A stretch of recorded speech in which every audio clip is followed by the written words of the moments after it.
Ito po ang magiging topic natin for today.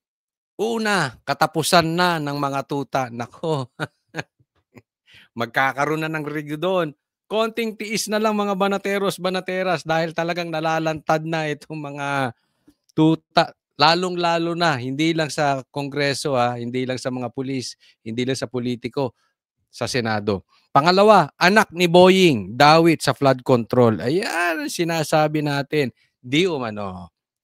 Pangatlo, Magalong, pinag-resign ni BBM. Baka may madiskubre. Delikado. Alam mo naman si Magalong, hindi nila kayang pihitin ang leeg. Kakaiba yan si Magalong. Pang-apat, BBM, pinagkakitaan ng nasalanta ng lindol. Grabe, no? Pinagkakitaan mo na yung mga baha, pati lindol, pinagkakitaan. Yan po magiging topic natin for today.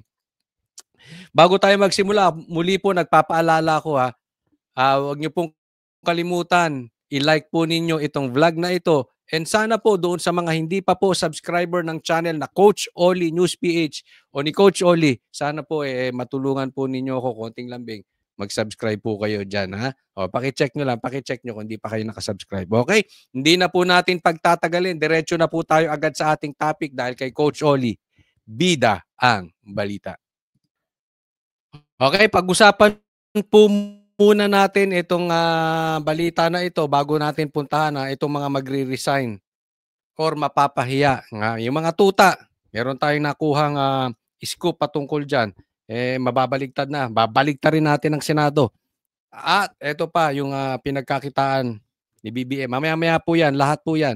Okay, dito muna po tayo. Nag-leave si Senator Amy Marcos sa group chat ng mga miyembro ng mataas na kapulungan ng Kongreso. Sa gitna ito ng pagkakadawit ng mga Senate members sa anomalya sa flood control projects ng pamahalaan. Sa social media post, isinaad ng senadora na ang laman ng kanilang group, plenary session at hearing ay panggigipit lamang sa kapwa senador. Ito ay habang sa kamaraan niya, tanging si dating ako Bicol Party List Representative Zaldico lang ang nasangkot. Ito po, etong sinasabi ni Amy Marcos, nag-leave siya sa GC. Ako talaga, kahit ako mismo wala akong kahilig-hilig minsan sa GC kasi nasasayang yung oras dahil minsan puro kwentuhan lang naman, 'di ba? Walang ano, but depende po 'yan. Kaya lang, eto si Amy nag-resign din. Nag-leave sa GC dahil sabi niya puro senador lang naman ang nasasangkot dito sa flood control pero yung Kamara hindi. Yan po yung talagang matinding problema ngayon. Alam niyo po, simula nang pumasok itong dalawa na ito, etong mag-best friend na ngayon di umano ay nag-aaway na rin. Siyempre, ganyan ang kataingan kung sino bida 'di ba? Talagang mga damonyo ang habol niyan kung sino nang ang bida. Itong dalawang tong senador na pumasok, simulan ng nakaupong Senate President tsaka Blue Ribbon Chairman, nagkaletse-letse na po ang investigasyon ng Senado. Simula nung naging senador yung dalawang yan, nagkaletse-letse na po ang Senado. Di nyo ba napunayan? Pinagtatakpan, di umano itong Congress. Pinagtatakpan nila itong si Saldi at si Tambi, hindi naman nila gustong matumbok yung mastermind. Ang gusto nitong mga ito, itong dalawang ito, di umano ay mapagtakpan, wag umabot sa mastermind. Kaya ginulo nyo ng Senado Alam mo, katraidoran po yan. Sobra po yan. Isipin mo, yung kagrupo mo, halimbawa ako, Banateros, ilalaglag ko yung kagrupo ko dahil may kikitain ako sa kabila. Or ilalaglag ko yung grupo ko dahil makakakuha ko ng promotion sa kabila. Ilalaglag ko yung kagrupo ko dahil babango ko doon sa kabilang grupo. Diba? Hindi ibig sabihin, pagka may mali yung kagrupo mo, ipagtanggol mo, hindi po yun. Hindi po yun ang pinag-uusapan. Ang pinag-uusapan po dito, patas. Bakit ang naging problema sa mga insertions, naging bahagi ng parking at kasagasa ng pera, diyan ang itinuturo Congress? Ang patuloy na dinidiin itong dalawang tuta, mga senador. Pilit nilang dinidiin. So, ilaglag. Ilaglag na lang yung sarili nilang grupo para makaligtas yung kabilang grupo. Ganyan po ka-traidor itong dalawang to. Kaya wala akong karespe-respeto dan sa dalawang mama na yan eh. Di ba? Hindi naman nila habol yung matulungan ng bansang Pilipinas. Ang habol, mapagtakpan yung mastermind. Ayon pa sa senadora, kapag may sakuna o delubyo noon, lahat ng senador sa tulong ng pamumuno nito ay nagkukumaho. Isa pa yan, di ba? Ngayon, asan si Lacson? Asan si Tito? Tumutulong ba? Di ba? O, ang sinasabi niya mas mabuti pa yung noontime show, maraming naitutulong kaysa sa ibang senador sa atin. Di pumunta ka na lang sa Itbulaga. Kasi sa Itbulaga may naitutulong ka dyan sa Senado, wala eh. Ulitin ko, nagka-leche-leche ang Senado simula na nang pumasok ang Senate President. Wala kang naitutulong. Ginulo mo pa ang investigasyon. Tito, ito naman si Ping Duwag. Pagsagutan sa Senado, ayaw. Ang gusto sagutan sa social media, ano ka ba ding? Ano ka? Isumbong mo kay Twitter? Kapulis mong tao, ganyan ka dumiskarte. Pambihira, o aga-aga. Na manawagan ng pagkakaisa at nagpapaikot ng ambagan. Ngunit ngayon anya, siraan ang inaatupag na. Mas malala pa si Lindol. Dagdag pa ng presidential sister, ilang batas. Ako hindi ko pinagtatanggol si Amy. Ito, alam naman ito. Ha? Alam naman ng mga manonood natin, especially yung mga banateros. Ang banateros po, pag tama, palakpakan, pag mali, banatan. Alam nyo naman binabanatan natin to si Amy, di ba? Kasi sa tingin ko fake to. Pero dito, hindi ko siya pinagtatanggol. Pero tama yung sinasabi. Shoot naman yung sinasabi ni Amy. Oh. So, balita natin. Di ba? Patas lang po. Yan ang banateros. Na ang kanyang naipapasa na sa Senado habang busy sila sa pang-aapi sa kapwa senador. Apila ni Senator Amy, tigilan ang pagmamagaling at pang-aaway. Alam mo, eksaktong-eksakto yung sinabi ni Amy. Yun na yun eh. Yun na yung buong kwento nung pumasok yung dalawang tuta. Sinisentro nila yung mga senador. Pambihira kayo, mga senador, nang dahil sa inyo, kung sino man ang bumoto dyan kay Senate President Tuta Soto para malipat. Kasi kasabwat kayo eh. Kahit kung hindi nyo ginawang Senate President siya, hindi magkakaloko-loko. Bumoto kayo dyan eh. O, di ba? Nang dahil dyan, naging Senate President. Ang ayos-ayos ng investigasyon ni Marcoleta, pinalitan. O, anong nangyari? May protection ngayon si Tambi. Di ba? May protection ngayon si Bongbong. O. Pero, eto tingnan ninyo. Ha? Maganda tong balit. Kaya naman, may post si Mark Lopez na ganito. Nakuha ko sa Facebook ni Mark Lopez to. Wala pa bang video footage ang staff ng Senate President na nagliligpit na ng mga gamit? Naku, sana makunan nyo. Dahil nung si Tambi, di ba, nung naglilipat, nakuhanan. Sana ito makuhanan din. Ito may pahiwatig dito si Mark Anthony Lopez. Ha? Papaltan na to si Tito Soto. Iba na. Di ba? Binalita natin yan last week. Anytime soon, papaltan na yan si Tito Soto bilang Senate President. Marami nang hindi masaya sa kanya. Baka may alam si Mark Anthony Lopez or baka parehas yung alam namin. Kasi, di umano. Ito from the inside, nabalitaan ko. Naku. May maganda tayong balita next week. Baka sa Lunes lang. Nako, maganda na hearing ulit. Kasi alam mo, konting kembot na lang mga kapatid. Konting kembot na lang mga banateros. Matutumbok na si Bongbong. Hindi lang matumbok-tumbok dahil may protection kay doon sa dalawang tuta. Pero pag napaltan yan, konti na lang. Abangan natin. Posible yan.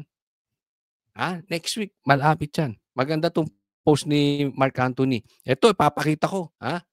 Meron pa isa na kadugtong nito na posibleng patunay. Tandaan nyo, yung sinabi ko, okay, hindi ko sinabi ang galing sa hangin. Meron na po yan. Naku, Jesus. Gusto nyong marinig, yung susunod na Senate President. Naku, gusto. Hindi. Baka baka ang pangalan nila or apelyido nagsisimula sa C. baka alam.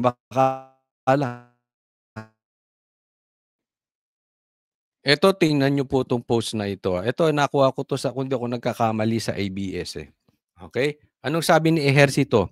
Ejercito says he and 4, liwanagin ko, 4 others considered leaving Soto-led Senate majority.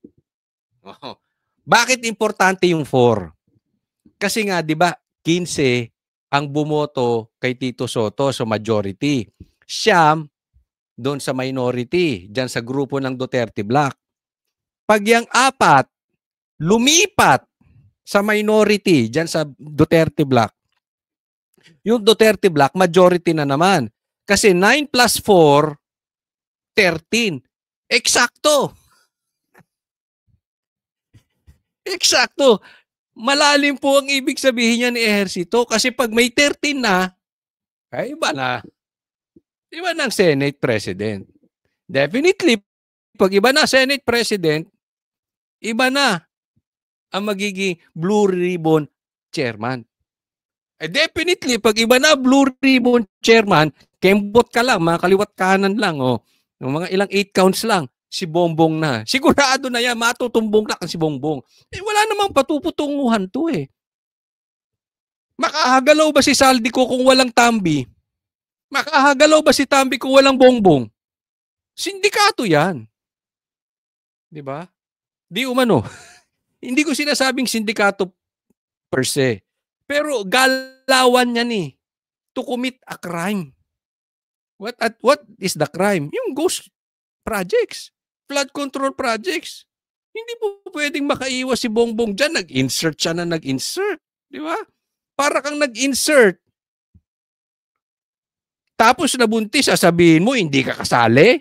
Loko-loko ka dyan. Loko-loko. Pumayag ka? Pumayag ka may mag-insert sa'yo, hindi ka kasabwat? Lokohan mo, Bongbong. Eto na. So, kaya lang ito yan. Kung ako kasi meron tayong balita, ipapahiya to si Tito Soto. Di ba, aalala nyo, bigla na lang silang nag-coup. Di ba ganyan ang ginawa nila kay Cheese? Talagang nung papunta na kay Bongbong, kinu. Siyempre, may bilyar dyan. Alam nyo naman ang problema ng bilyar ngayon. Di ba? Binabanata ng DOJ. So, siyempre, kailangan nilang pumanig konti doon. Patuloy pa rin binabanatan sila bilyar. Di ba? Yan ay galaw ng administrasyon na para hindi lumipat sa kabila. Chilling effect. Sige, tutuloy-tuloyan ka namin. Sige. Pero kung ako sa inyo, bilyar, binabanatan din na rin lang kayo? Binabakbakan na rin kayo? Hindi, alam nyo yan, hindi yan po pwedeng walang kamay ang presidente dyan. May kamay ang presidente. Sekretary niya yan eh. Sino bang naglagay dyan? Executive Department yan si Boying. Diba? Utos ng presidente yan, idiin kayo. Isipin mo, ang laki ng anomalya. Kayo ang piling dinidiin. Sinong nadidiin? Bilyar. Cheese. Si Tambini, hindi nila mabanggit-banggit. Puro postponement. Si Saldi, puro postponement. Na itatakas na yung pera, postponement pa rin ng postponement. Si Villar, binabak. Hindi ko pinagtatanggol si Villar. Kung may kasalanan niya, ibitayin nyo kung gusto ninyo. Nasa sa inyo, basta nasa batas. Ulitin ko lang, basta nasa batas. Pero, total, ginigipit na rin kayo. Labanan nyo na ng todo. Kaya nga ako, tuwan-tuwa ako nung nilabanan ni Chis Escudero. Laban mo na todo-todo. Kasi alam naman ng tao nakasuporta Alam naman na ginigipit lang para maproteksyonan yung ibabaw. Ilaban mo na to, Villar, lipat na kayo sa kabila. 'Di ba?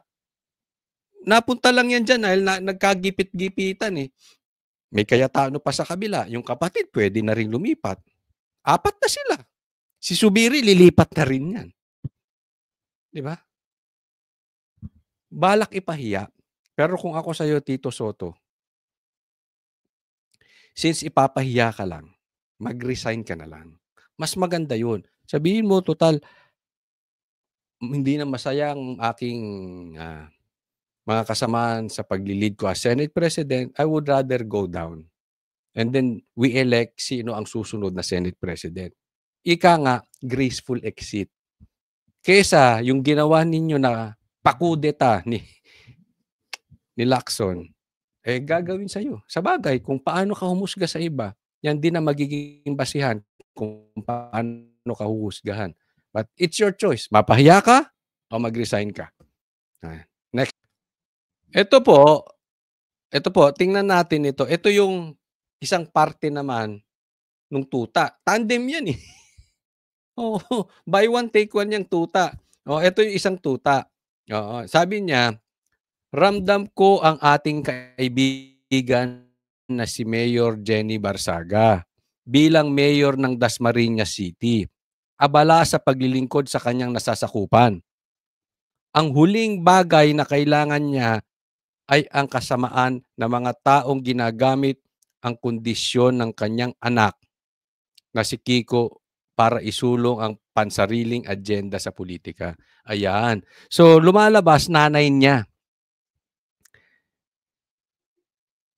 Nanay ni Kiko, binabanatan. Pinuri, pero binanatan si Kiko Barsaga.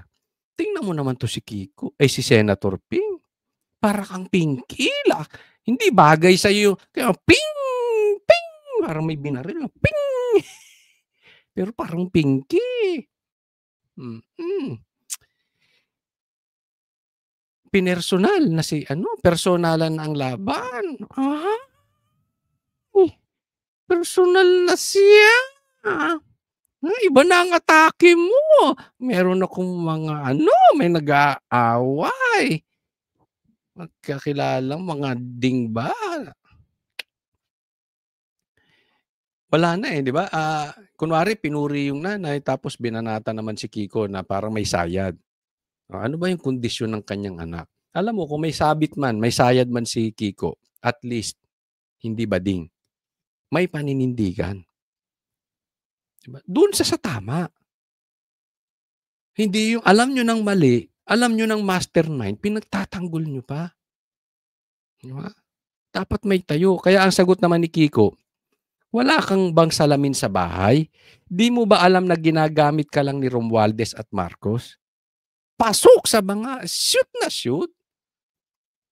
O baka alam mo, pero mas importante sa'yo ang pera kesa dignidad. Yun. Kayo, tanungin ko. Susundan ko yung sinabi ni Kiko Barsaga. Tanong ko, lagay nyo dyan sa comment section. Sa tingin nyo ba si Ping Lacson, hindi ba niya alam na ginagamit siya na tuta ni Bongbong Marcos at ni Tambi? Or nabayaran? Yan lang ang sinasabi ni Kiko Di ba? Yan lang. So, gusto ko marinig ang inyong opinion. Lagay nyo dyan sa comment section. Hindi niya alam ginagawa siyang tuta o bayad. As simple as that. Pero ako, kung opinion ko tatanungin nyo, sa tingin ko mas doon sa bayad. Bakit? Hindi naman ganyang kabobo si Lacson na hindi niya nararamdaman. Pulis to, tandaan ninyo. Hindi niya alam na inuuto siya, ginagawa siyang tuta. I don't think inuuto siya. Baka nagpapauto siya sa ngalan ng pera. Di umano.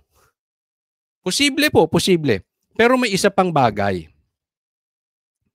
na maaaring hindi pera ang pinagbumulan kung bakit nagpapakatuta to si Lacson. Remember yung election, gumalaw po dyan sila Garcia. Yung talo nagiging panalo, yung panalo nagiging talo. Sabi nga nung iba, pasok ang Duterte. Di ba, dinimanda pa yan sa pangunguna ni Atty. Torion dahil doon sa mga anomalya dyan sa eleksyon. Posible na baka ito si Tito Soto at si Ping Lacson, posibleng hindi talaga nanalo sa eleksyon. Ginawan lang ng paraan, magic. Diba? Posible lang, posible. May magic, alam naman natin, ang kalakaran, andyan sila Garcia, alam naman natin, hawak yung COMELEC, di ba? Gaya na sabi ko, may anomalya dyan. So, nagbabayad utang si Ping at si Tito. Maaring hindi naman sila bayad, kaya lang nagbabayad utang dahil ginawa silang ginawa silang senador. Diba? Nanalo sila eh. Posible din yan. Is yung bagay na yan. Or, yung sinasabi ng iba, posibleng madumi rin eh. Baka mamaya, meron silang mga kamag-anak or sila mismo may dungis na pinoprotektahan. Hindi natin alam, si Ping Lacson ba may mga kaso na delikado? Na baka pag nabuksan ulit at nahalungkat, makulong. May mga ganun ba? Ako'y nagtatanong lang. Nagtatanong laang tayo. Ha? Si Tito Soto, di ba? Eh baka mamaya, may lumabas na baho. Especially pagka, alam mo naman eh, di ba sa kalalakihan, ano yung medyo malulupit na baho. Pagka lumabas yan, medyo talaga may iskandalo. So, pumani ka na kung dun saan malakas. Para hindi mahalungkat kung ano man ang hawak. Baka lang naman, ha? Hindi natin alam. No? Yan yung mga opinion na lumalabas eh. Dahil I will not really believe that Tito Soto and Ping Lacson are that stupid na hindi nila alam na inuuto sila. Mapaka-imposible. Kayo na lang po humusga. Kung nabayaran, or sila ang nagbabayad utang dahil nanalo silang senador, or merong baho dahil ganyan ang gawain ng administrasyon, di ba? Pag hindi ka pumanig sa kanila, yung baho biglang lumalabas. Pati isipin mo, pati tennis court lumabas ni Magalong. Pati yung asawa ni Marcoleta lumabas, di ba? Ganyan sila gumalaw. So, posible baka may baho ito na baka may kaso si Ping or si Tito Soto may dating kaso na hindi natin alam. Ba? So, kayo, gusto ko makita ang desisyon nyo. Anong sa tingin ninyo? Ilagay nyo dyan sa comment section. Tingnan po natin. Di ba? Gaya ng sabi ko sa inyo. Kaya maraming congressman ngayon tahimik. Iilan lang ang politikong talaga nag-all out. Bibihira sila Chanco, Chis Escudero, Marcoleta, Kiko Barsaga, yung nag-all out talaga. Bakit? Kasi may kanya-kanyang dungis. At alam nila naghahalungkat ang gobyerno pag kinalaban mo. Diba? Basahin ngayon natin to sinabi ni Kiko Barsaga. Di naman talaga iimbestigahan ni DOJ Remulla ang mga congressman. Baka kasi madamay ang anak niyang si Kong Ping Remulla. Naku, anak na naman ni Boying. Ano ba yan? Hindi ako nagsabi niyan, Boying, huwag ka magagalit sa akin, ha? Baka kumuha na naman kayong vlogger, eh. Baka may vlogger na naman titira sa amin. Ganyan-ganyan yung nangyari before, eh. But anyway,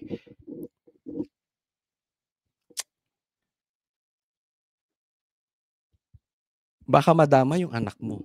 Anak mo naman. Bakit madadamay? Bakit madadamay? Madadamay lang naman kung dawit sa ghost projects. kung kasabwat sa mga kontraktor, kung nagsubi ng pera sa flood control, 'di ba? Bakit madadamay kung malinis? Bakit ka naman matatakot kung malinis? So, anong pinapahiwatig dito ni Kiko Barsaga? Dawit sa flood control ghost project ang anak niyang si Ping Rimulya, pambihira. Ping again! Yan po yung sinasabi natin, mga ping talaga. Yung sinasabi natin na posibleng yan ang nagagamit ng administrasyon. Maaring yung iba tinatakot, yung iba inahalungkatan, naglalagay sila ng, kaya hinahalungkat nila pag may kumalaban para chilling effect, di nyo na gawin. Oy, wag na kayong kumalaban sa amin. Mabuti pa, tahimik na lang kayo. Diba? Diyan na lang kayo kasi, I mean, sa totoo lang, wag tayo, this is not about the Boying Rimulya or yung anak ng si Ping. Iilan lang ba talaga ang politikong malinis? As in malinis. Iilan ba dyan ang virgin? Baka mabilang natin sa daliri eh. Kasi naging kalakaran yan. Na naging, sabi nga nila, naging ang politika po sa bansang Pilipinas, naging negosyo ng politiko. It's just a matter of mangungulimbat ka ba ng konti para masustain mo lang yung humihingi sa'yo ng tulong? Or sugapa ka na tipong bumibili ka na ng private jet, 10 bahay sa Forbes Park at meron ka pang ilang chopper. Ganun to the extreme. Meron yung talagang, alam, this is not about Bongbong alone. Kahit naman hanggang panahon pa nung kanyang tatay up to now. 'Di ba? Siguro it's very very safe to say na mas madaming politiko ang loko-loko. Hindi man sobrang loko-loko, pero tumira rin, kumupit din. Halimbawa, hindi ko sinasabing nangurakot si Magalong ha. Halimbawa, si Magalong, 100 million yung tennis court di umano. Okay? Pero sabi naman ni Magalong, hindi naman siya kumita dyan, nagalit pa nga siya. Posibleng may kumita sa ilalim niya, hindi natin alam. Pero, ipipilit yon. Di ba? Parang yung ginawa ng confidential funds kay BP Sara, 150 million, kaliliit lang yan. Pero, para takpan mo yung mata mo sa bilyon na kurakot nila. Kasi, yung maliliit na yan, pag pinutok yan ng media, kay tennis court yan, binanggit yan ni Claire, binanggit yan ng mga mainstream media, kay 150 million confidential funds yan. Pag inaraw-araw yan ng media, pag inaraw-araw yan ng mga komunista, pag inaraw-araw yan ng congressman, mapapasama ka. Nagigets niyo po yung point? So, pikit ka na lang sa bilyong kinukurap namin para yung mga 100. Sa madaling salita, kayong mga bubuit, tahimik na kayo. Ganyan po ang nangyayari. Kaya ang hirap ng laban. May nangamusta sa akin sa Amerika. Shout out sa iyo ha. Nakasama ko to sa Amerika. Maraming salamat. Hindi ko nabanggitin yung pangalan mo. Pinasyal pasyal. Niya ako dyan sa Amerika. Sabi niya, tinanong ako, sabi niya, bro, kamusta ba? Malaki na ba pag-asa natin? Sagot ko sa kanya, bro, honestly, medyo mahirap ang laban. Bakit? Ang daming yumaman sa Pilipinas. Baha ang pera. Vloggers sa kabilang kampo? Nakaw. Ulan. Politiko? Lespo? Wala. Tingnan mo Senado anong nangyayari. 'Di ba? Hindi makapasok-pasok sila Marcoleta, inaharang ng 2 tuta. Same thing kahit sa vlogger. Pero ngayon, yung balita namin sa vlogger, medyo sumasablay na daw ang bigayan. Kasi nawala na yung sa flood control. Hindi na sila makakulimbat ulit eh. Kaya lang yung trolls. Ang lakas ng trolls ngayon. Grabe. Halatang halata mo eh. This is the same nung panahon ni Bongbong Marcos. Pag pumasok yan, isang bulto, sabay-sabay. Alam mo, tinetest ko yan eh. Meron akong post na gitna. Tapos, kakantiin ko halimbawa si Bongbong. May mangilan-ngilan na trolls kasi pag clinic mo, walang pangalan, ay walang nakalakang profile, walang post. Pero pag kinanti mo si Tambi, pambira. Kung ano ang baho, pambira. Pag pinost mo Tambi, subukan ninyo. Papasukin kayo ng trolls. Ang daming nagtatanggol. Sabi ko, halata to. Pag binisita mo, walang post, nakalakang profile, 5 years ago yung post, yung mga ganon, yung, ano to? Biglang binuhay yung dating Facebook. Diba? Nakikita nyo yung galawan? Kasi ramdam na ramdam eh. Parang, pambira, sabay-sabay sila oh. Meron mang Facebook na walang post. Diba? So, eto yan. Tanong dito sa post ni Kiko Barsaga. Kasabwat ba yung anak ni Boying sa Ghost Projects? Aabangan natin kasi makakalkal lahat yan pag napalitan ng Senate President at iba na ang Blue Ribbon Chairman. Ito po, pag-usapan po natin itong next. Meron pong, grabe nakakaawa yung lindol. Pero ito, pag-usapan po natin. Ito, grabe nasalanta ng lindol itong Cebu. Kasalanan daw ni PRRD. Kung iba raw ang mayor, hindi daw sana nagkalindol. Nananahimik si PRRD. Bintang nyo ulit kay PRRD ha. No, baka mag-away kayo mag-asawa. Outside di ko lang bukas, sisihin mo si PRRD. Baka may kaibigan kayo ma-overdose. Sisihin nyo si PRRD. Oh, baka maasapak ka at magka-black eye ka, kasalanan ni PRRD. Baka mamaya pati yung pagiging under-desaya nyo, kasalanan ni PRRD. Diba? Oh, pero ito, 20 pesos bigas ni Junior ibebenta sa mga nasalanta ng lindol.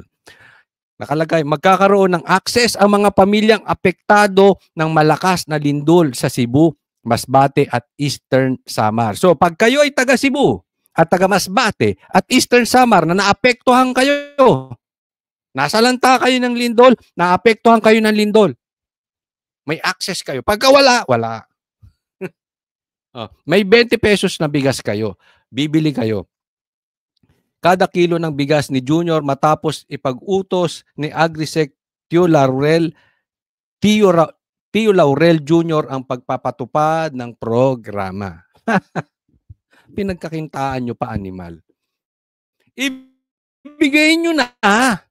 Ang dami-daming pera ng Pilipinas. Pumunta na nga dyan eh. Ang gobyerno ng Davao, namigay na. Kayo magbebenta. Pakaganid mo naman, Bongbong Marcos. Kumita na kayo sa baha. Kumita na kayo sa insertions. Kumita na kayo sa flood control. Kumita na kayo sa ghost projects. Di umano. Pati ba naman yung lindol, pagkakakitaan nyo, ano ba namang kagaguhan niyan, Bongbong? Di ba? Yung 20 pesos na bigas pala nung pinangako niya, nung campaign period, yung pala ay para doon sa mga, hindi mo naman nilinaw eh. Kasalanan natin, DDS, mga banateros. Kasi nangako to ng 20 pesos na bigas ng kumpanya, di ba? Pinagmalaki niya pa yan. Hindi, na-misinterpret. Yung 20 pesos na bigas pala, doon lang sa masasalanta ng bagyo. Hindi. Kasalanan ba niya hindi niya nilinaw o kasalanan namin na misinterpret? Ano sa tingin ninyo? Na misinterpret ng mga banateros diyan. So kayo, na hindi nasalanta sa bagyo, huwag kayong makabili-bili ng 20 pesos na bigas. Timpayaman ka talaga, Bongbong Marcos, ha? Negosyante, ha? Talaga namang ninegosyo mo na yung bigas, ha? Sabihin, ay Coach Oli, mali ka dyan. Mali ang komentaryo mo kasi yung 20 pesos na bigas na yan, lugi na sila dyan. Wala yang kita. Hindi nga. Ay, pagpalagay na rin natin, siguro for discussion purposes. Wala silang kita dyan. Tama ba yun? Di ba? Ibigay nyo na. Nasa lanta eh. Baka yung pera niya, pati passbook niya, nandoon pa sa ano. Dapat nga, bigyan nyo pa ng rice cooker eh. Nag-iba na yung bahay. Nakatira na sa tent. Di ba?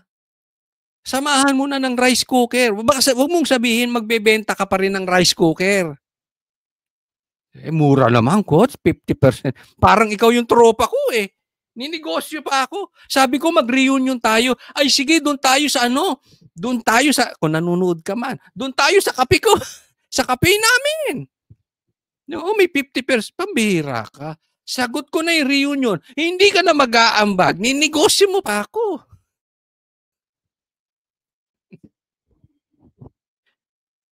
Pambihira to si Bongbong. Bigyan mo na ng rice cooker, ibigay mo na yung bigas, bigyan mo na rin ng ulam. Ang daming pera. Trilyon. Pinambibili lang ng chopper. Pambihira naman, no? Ngayon kailangan ka, Bongbong Marcos, magpaka-presidente ka, ha? Umayos ka. Nang dahil dyan, tingnan nyo tong susunod na. Nang dahil dyan, may magrarally. May nagpaplano ng rally. Pero, ingat po tayo. Baka rally ng komunista. Baka lang. Tingnan po natin ito. Ha? Ito, magrarally na naman daw. November 30 protest. Pinaplano ng trillion peso march organizers. Alam mo ba itong trillion peso march organizers na ito? Isa po ito sa pinaka-plastic na rally na nakita ko. Nakita ko po ito personal. Nagpunta ako nung rally eh.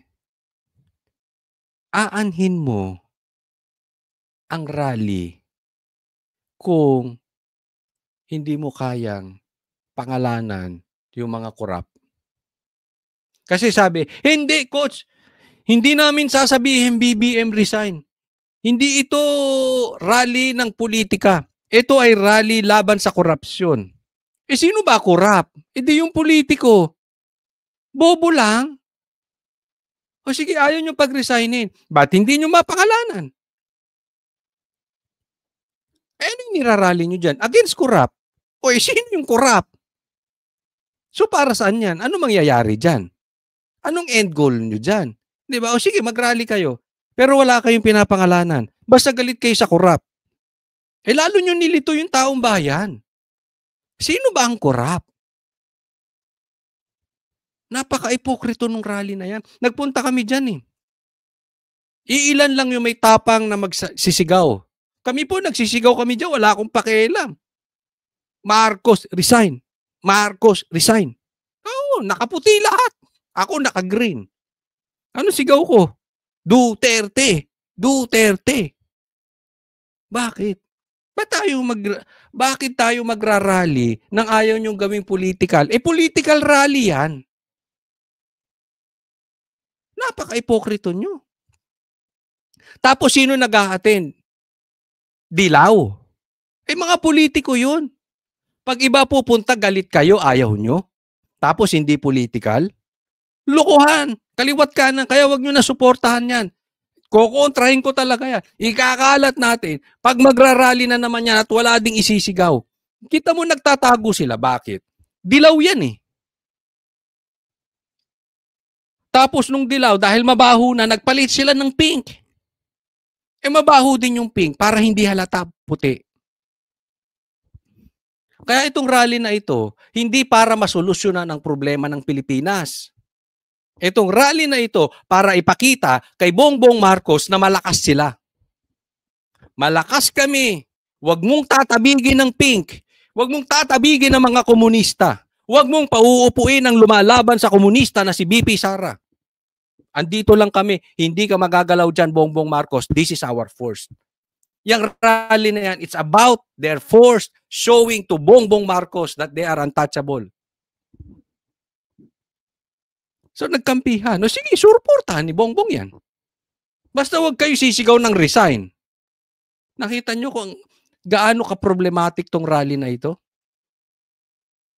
These are people, these are hypocrites.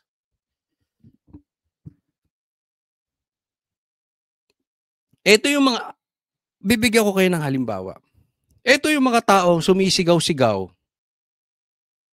That we, halimbawa lang, halimbawa, hindi sila specifically sila.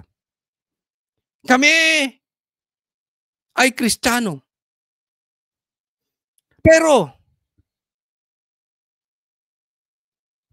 okay sa amin lahat, walang problema. Mag-take ka ng drugs, okay lang. Basta, wag abuse. Mag-abortion ka, okay lang. Okay lang yun, basta, bago pa lang. Third sex, okay lang yun. Basta hindi mo ginagambala yung iba. Di ba? Ganyan po. Compromise. Okay lang, basta huwag tayo mag-aabala. Ha? Ipakalat natin ang Christianism. Okay tayo sa lahat. Hindi natin panindigan, hindi natin kailangan panindigan yung kung anong kasarian mo. Wala tayong problema doon. Parang ganun. Okay? So ito, you can't call a spade a spade. Itigil ang korupsyon, pero okay sa iyo si Bongbong. Okay sa inyo si Tambi.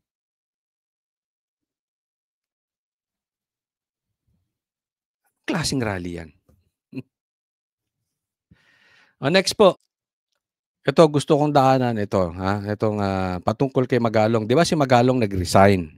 Okay? Ayan, sabi nila, hindi naman daw siya pinag-resign. Hindi naman daw pinag-resign ni Bongbong Marcos. Kasi alam nyo, doon sa pag-resign ni Magalong, ibig sabihin, may nakanti siya na mastermind.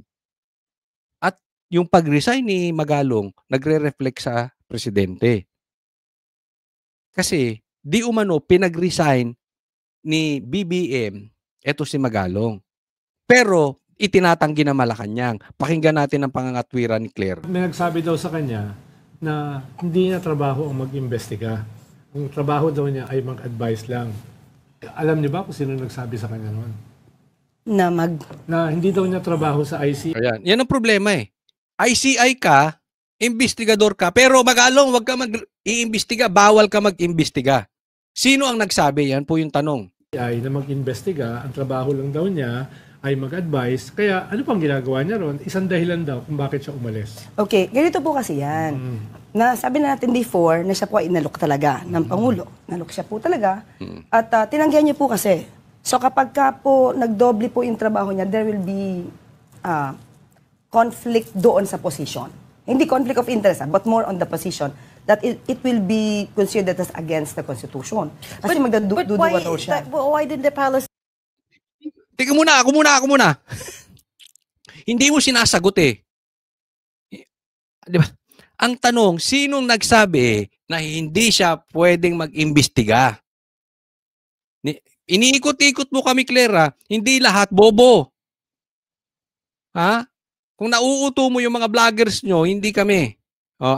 Punta ka sa tanong. Think of that before. I mean, you have to admit it looks bad on Malacanang because he was in position for what? Napasama siya doon. Napasama ang Malacanang, napasama si Bongbong sa pagre-resign ni Magalong. a week bago binawi or bago siya nag-resign. No, Whichever. hindi po binawi. Ganito po kasi yan. Nung hindi po siya pumayag na mag-resign as mayor, talagang kailangan lang po special investigator, special advisor in his voluntary capacity. So, hindi dapat din nagko-conflict doon sa trabaho niya as Yun. So, ibig sabihin, hoy, Magalong, kung gusto mo mag-imbestiga, mag-resign ka as mayor. Tingnan mo kalokohan. Pero hindi raw pinagre-resign si Magalong. Binigyan nyo ng kalokohang kondisyon eh. Para ka nagbebenta, ito, Ito halimbawa, itong cellphone ko, ibebenta ko sa inyo 550,000. Parang ayaw mo namang ibenta ko, Soli. Magkano lang ang iPhone? Tapos bibenta mo 550, hindi kasi, kaiba to. May conflict. Parang ganun. Di ba? So,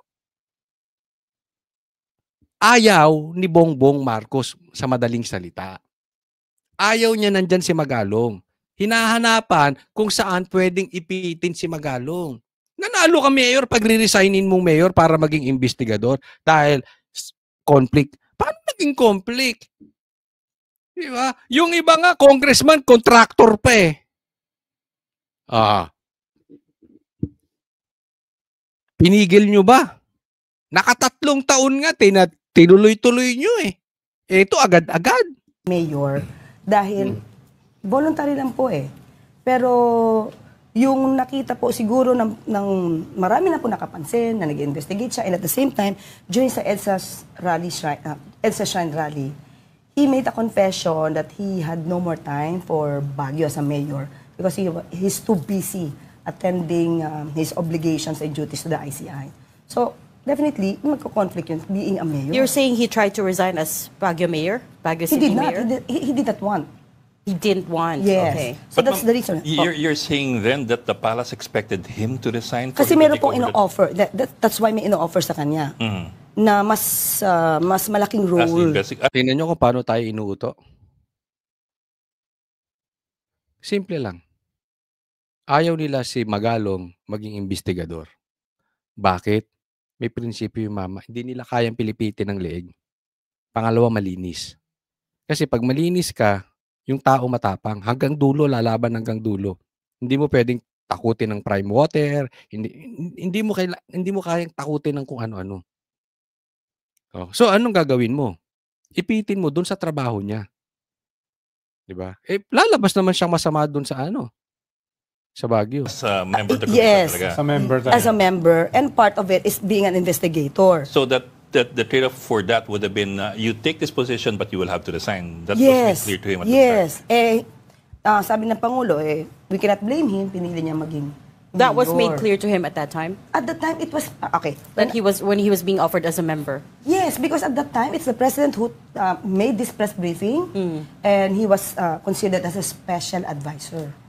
And at the same time, inamin din naman po ni Mayor Magalong na wala po siyang papel na hawak. So I think sana po nakakuha siya ng anong papel for him to know the details ng kanyang role and as... Kasi gagawin kang ICI.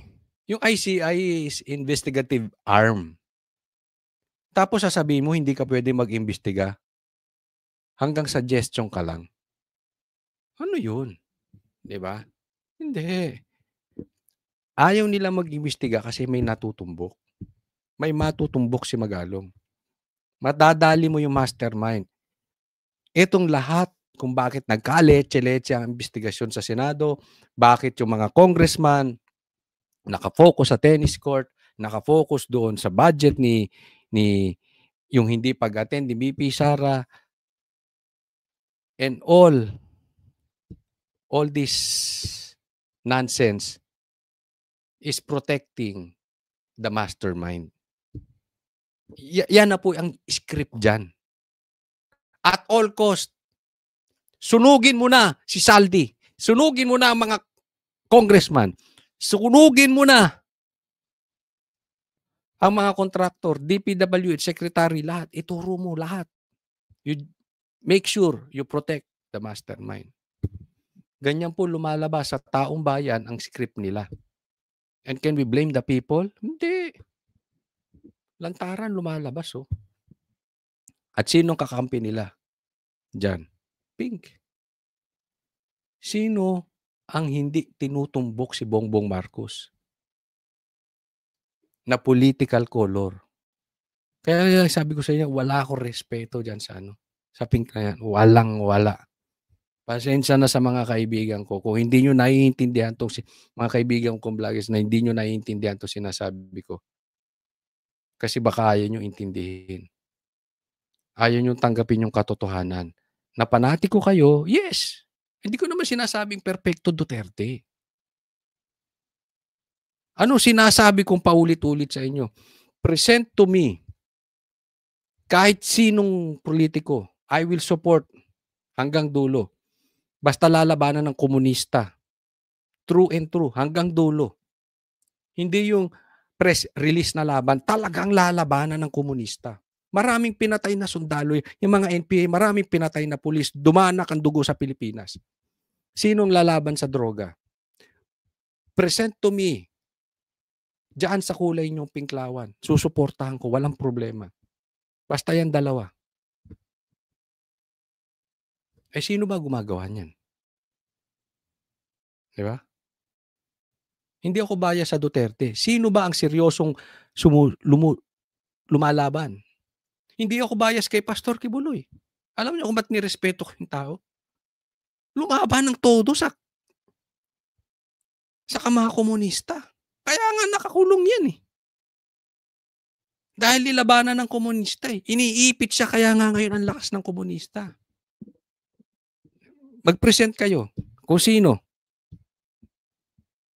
Wala akong pakialam sa personal niya. Kung babaero siya, lalakero siya. Basta walang kinalaman sa gobyerno. Walang issue sa akin. Yung personal life nila is very personal. Basta hindi sila gumagawa ng kriminal, hindi sila lumalabag sa batas. Kung babaero ka, hindi ko sinasabing tama babaero. Pero kung babaero ka, walang problema ron.